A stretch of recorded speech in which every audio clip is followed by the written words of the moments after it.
जनाबे सदर आप सल्लल्लाहु अलैहि वसल्लम ने अपने आप को मुअल्लिम कहा, यानी उस्ताद, और इस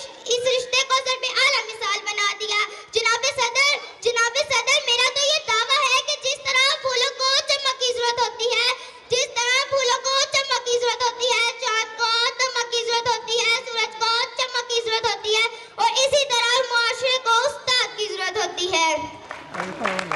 जनाबे सदर